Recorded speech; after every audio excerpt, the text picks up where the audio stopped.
Assalamualaikum warahmatullahi wabarakatuh.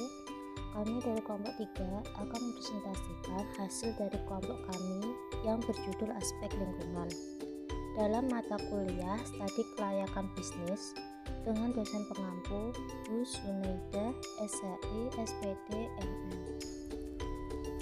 Berikut anggota kelompok kami. 1. Fandi Ahmad Nur Fauzi dengan NIM 219, 2. Alivia Regita Cahyani dengan NIM 233, 3. Jihan Fahira Adilia dengan NIM 248. Yang pertama yaitu tujuan analisis aspek lingkungan. Analisis aspek lingkungan tidak hanya membahas tentang kesesuaian lingkungan dengan bisnis yang akan dijalankan, tetapi juga membahas tentang dampak bisnis terhadap lingkungan serta pengaruh perubahan lingkungan yang akan datang terhadap bisnis. Suatu bisnis dapat menimbulkan berbagai aktivitas sehingga menimbulkan dampak bagi lingkungan di sekitar lokasi bisnis. Perubahan kehidupan masyarakat sebagai akibat dari adanya aktivitas bisnis dapat berupa semakin ramainya lokasi di sekitar lokasi bisnis, timbulnya kerawanan sosial, timbulnya penyakit masyarakat, juga perubahan gaya hidup sebagai akibat masuknya tenaga kerja dari luar daerah. Tujuan analisis lingkungan yang pertama yaitu menganalisa kondisi lingkungan operasional, lingkungan industri, dan lingkungan jauh agar memperoleh jawaban apakah kondisi memungkinkan untuk menjalankan ide bisnis. Yang kedua, menganalisa dampak positif dan negatif yang mungkin terjadi terhadap organisasi. Yang ketiga, menganalisa usaha-usaha yang dapat dilakukan untuk meminimalkan dampak negatif bisnis terhadap lingkungan. Selanjutnya, lingkungan bisnis. Lingkungan bisnis meliputi faktor-faktor di luar perusahaan yang dapat menimbulkan peluang atau ancaman bagi perusahaan. Kinerja sektor industri dapat dipengaruhi oleh dua faktor utama, yakni faktor lingkungan eksternal dan faktor lingkungan internal. Faktor internal meliputi aspek SDM, keuangan, produksi, dan pemasaran. Sedangkan faktor eksternal terdiri atas kebijakan pemerintah, sosial budaya, dan ekonomi. Peranan lembaga terkait pemerintah, perguruan tinggi, swasta, dan LSM. Yang ketiga, analisis lingkungan operasional. Analisis lingkungan operasional meliputi analisis lingkungan pesaing, analisis lingkungan klien, analisis lingkungan kreditor, dan analisis lingkungan pegawai. Adapun penjelasannya, yang pertama lingkungan pesaing. Lingkungan pesaing memiliki peta persaingan dapat kita gambarkan dari mengamati barang atau jasa yang sejenis dengan yang akan kita tawarkan ke pasar. Sebagai studi kasus, peta persaingan industri jasa pendidikan dan pelatihan pada saat ini bisa dibilang sangat ketat, terutama pelatihan motivasi. Yang kedua, lingkungan pelanggan. Bahwa usaha yang akan kita lakukan perlu diketahui dulu akan ditawarkan kepada siapa saja. Yang ketiga, lingkungan kreditor, yakni keputusan menggandeng pihak kreditor untuk membantu pemodalan usaha kita merupakan keputusan yang perlu diperhitungkan. Jangan sampai kreditor yang diniatkan untuk dapat meningkatkan kekuatan usaha awal kita dapat menjadi bumerang bagi kita. Yang keempat, lingkungan pegawai. Pegawai merupakan aspek penting dalam sebuah organisasi dan harus mendapat perhatian lebih karena pegawai adalah pelaku yang penunjang tercapainya tujuan perusahaan. Aspek lingkungan industri. Ada keenam aspek yang menjadi pokok bahasan lingkungan industri. 1. Ancaman masuk pendatang baru. Masuknya perusahaan sebagai pendatang baru akan menimbulkan sejumlah implikasi bagi perusahaan yang sudah ada.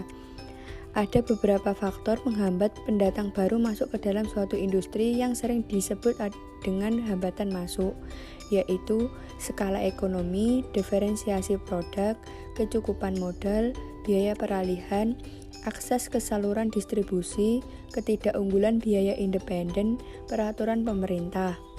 2. Persaingan sesama perusahaan dalam industri. Persaingan dalam industri sangat mempengaruhi kebijakan dan kinerja perusahaan. Menurut Porter, tingkat persaingan dipengaruhi beberapa faktor, yaitu jumlah kompetitor, tingkat pertumbuhan industri, karakteristik produk, biaya tetap yang besar, kapasitas, dan hambatan keluar. 3. Ancaman dari produk pengganti. Perusahaan-perusahaan yang berada dalam suatu industri bersaing pula dengan produk pengganti. Walaupun karakteristiknya berbeda, barang substitusi dapat memberikan fungsi atau jasa yang sama. Ancaman produk substitusi adalah kuat bila mana konsumen dihadapkan pada sedikitnya switching cost dan jika produk substitusi itu mempunyai harga yang lebih murah atau kualitasnya sama, bahkan lebih tinggi daripada produk-produk suatu industri. 4. Kekuatan tawar-menawar pembeli. Pembeli mampu mempengaruhi perusahaan untuk memotong harga, meningkatkan mutu dan pelayanan, serta mengadu perusahaan dengan kompetitor melalui kekuatan yang mereka miliki. 5. Kekuatan tawar-menawar pemasok. Pemasok dapat mempengaruhi industri lewat kemampuan mereka menaikkan harga atau mengurangi kualitas produk atau servis. Pemasok akan kuat apabila beberapa kondisi berikut terpenuhi. 1. Jumlah pemasok sedikit. 2. Produk atau pelayanan yang ada adalah unik dan mampu menciptakan switching cost yang besar. 3. Tidak tersedia produk substitusi. 4. Pemasok mampu melakukan integrasi ke depan dan mengolah produk yang dihasilkan menjadi produk yang sama yang dihasilkan perusahaan. 6. Perusahaan hanya membeli dalam jumlah yang kecil dari pemasok. 6. Pengaruh kekuatan stakeholder lainnya. Kekuatan keenam yang ditambahkan oleh Freeman yang dikutip oleh Belen adalah beberapa kekuatan di luar perusahaan yang mampu mempunyai pengaruh dan kepentingan secara langsung kepada perusahaan. Stakeholder yang dimaksud antara lain adalah pemerintah, serikat kerja, lingkungan masyarakat, kreditor pemasok, asosiasi dagang, kelompok yang mempunyai kepentingan lain, dan pemegang saham. Selanjutnya, aspek lingkungan jauh.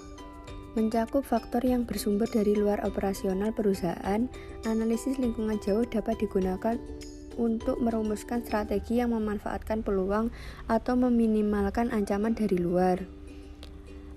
Analisis lingkungan jauh terdiri dari 1. Lingkungan ekonomi. Lingkungan ekonomi lebih mengedepankan ke arah bagaimana analisis peluang untuk meningkatkan pendapatan. 2. Lingkungan sosial dan budaya.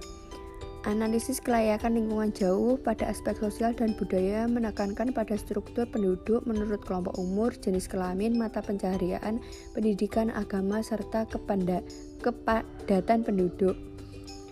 Analisis tersebut dapat memberikan gambaran terhadap pola penduduk dan disinkronkan dengan usaha yang kita jalankan. 3. Lingkungan teknologi. Ketika kita akan mendirikan sebuah usaha, perlu adanya analisis terhadap kondisi teknologi di sekitar tempat yang menjadi bentuk usaha kita. Hal ini menjamin keberlangsungan usaha kita serta tidak menjadi suatu kendala di kemudian hari. 4. Lingkungan ekologi. Lingkungan ekologi ialah ruang alami yang tersedia di mana proses alami yang berlangsung di dalam ruang tersebut diperkirakan dapat mengalami perubahan dikarenakan adanya aktivitas dari rencana usaha atau kegiatan yang kita lakukan. Dengan menganalisis pada lingkungan ekologi, maka kita memiliki pandangan terhadap dampak yang timbul dari usaha atau kegiatan yang kita lakukan terhadap ruang alami, seperti tingkat potensi pencemaran yang terjadi ketika kita menjalankan usaha yang mengeluarkan limbah tertentu. Sekian presentasi dari kelompok kami. Apabila ada kurang lebihnya, mohon maaf. Wassalamualaikum warahmatullahi wabarakatuh.